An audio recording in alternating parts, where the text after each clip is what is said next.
L'information sur mesure. Ouais, en fait, la durée du stage est de 6 jours. Aujourd'hui, c'est le 5e jour. Demain, c'est les évaluations finales, pratiques sur le terrain. Pendant ces 5 premiers jours, on a essayé un petit peu de les aider à préparer cet examen-là en leur donnant les connaissances nécessaires pour qu'ils puissent diriger une bonne séance d'entraînement et enseigner le basketball à des catégories de jeunes de 13, 14, 15 et 16 ans. En tout cas, ce programme, il est fait et destiné pour cette catégorie d'âge.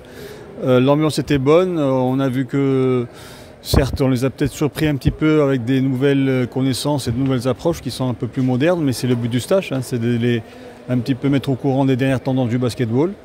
Mais la volonté d'apprendre et leur curiosité était là et c'est très productif. Je pense que dans l'ensemble, ils étaient réceptifs puisqu'on les a fait participer beaucoup plus dans des activités de groupe, d'ateliers où ils ont un petit peu travaillé ensemble. C'est aussi un peu un des objectifs du stage, c'est faire en sorte que les entraîneurs travaillent ensemble parce que c'est une pratique qu'on a remarqué qui ne se fait pas. Les entraîneurs généralement travaillent en isolé, en solo, et là par ces ateliers qu'on a mis en place, on les force un petit peu à collaborer ensemble, à travailler ensemble, et on espère que ça perdure après le stage, qu'ils prennent l'habitude de se consulter sur différents aspects techniques et pas qu'ils travaillent uniquement tous. C'est sur quoi? C'est en fait, ils vont avoir des sujets qui sont pratiques, des sujets vraiment comment travailler certains aspects techniques et tactiques du basketball avec leurs joueurs. Et ils vont devoir démontrer aux évaluateurs qu'ils sont capables de bien les enseigner. En fait, c'est ça le problème. La connaissance aujourd'hui, elle est disponible, pas comme avant. Elle est disponible, tout le monde peut avoir cette connaissance-là par Internet, par les réseaux sociaux. En tout cas, je pense plutôt à des YouTube, etc. Mais le secret il réside dans comment l'enseigner. Et c'est ce qu'on va essayer d'évaluer demain, est-ce qu'ils sont capables d'enseigner ces connaissances-là vraiment d'une manière appropriée. Voilà, pour l'instant, personne n'est recalé, tout va se jouer demain. Ils viennent d'avoir une séance d'examen écrit. J'ai survolé un petit peu, bon, ils ont plus ou moins tous bien fait, mais l'heure de vérité c'est demain, parce que les entraîneurs sont jugés sur le terrain, pas sur les papiers. L'information. C'est Manan Djiba. Je viens de RSIOF. Voilà. Bon, c'est un stage où on a découvert beaucoup de choses. L'organisation a été bonne, on nous a mis dans les meilleures conditions possibles. Donc voilà.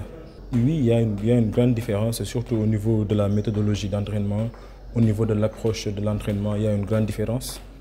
Bon, on pense en faire partie, hein, parce qu'on ne va pas dans une compétition ou bien dans un concours avec l'esprit de défaitiste. C'est pas simple, mais rien n'est simple. Bien sûr, on a tissé des relations avec des entraîneurs qui sont... Il y en a une qui est à Matam, Saint-Louis, Kolda, voilà. Donc on a même parlé de faire des jumelages pendant les grandes vacances. Donc ça a été un cadre d'échange positif et fructueux. Bien sûr, ça nous apporte beaucoup de choses. Déjà, ça nous apporte de la reconnaissance au niveau de beaucoup de pays, parce que c'est un diplôme FIBA. Et aussi au niveau de la connaissance, c'est là où ça nous rapporte plus, parce que ça nous met à jour sur les standards internationaux, sur ce qui se fait actuellement. Parce que beaucoup d'entre nous sont peut-être obsolètes sur les méthodes, parce que le basketball, ça change. Donc ce genre de stage nous permet de nous remettre à jour. Au niveau de RSIOF, j'ai eu à gérer les catégories de 13 à 15 ans. Mais cette année, je gère les seniors garçons. Il y a une grande différence au niveau de l'apprentissage, au niveau des objectifs. Il y a une très grande différence. Pour moi, il n'y a qu'une seule solution, c'est de booster la petite catégorie, d'augmenter les compétitions, parce qu'il n'y a pas assez de compétitions à mon niveau. Il faut que la petite catégorie joue au moins par an. S'ils peuvent jouer plus de 50 matchs, ça serait excellent, ça serait top pour que le basketball sénégalais se développe plus.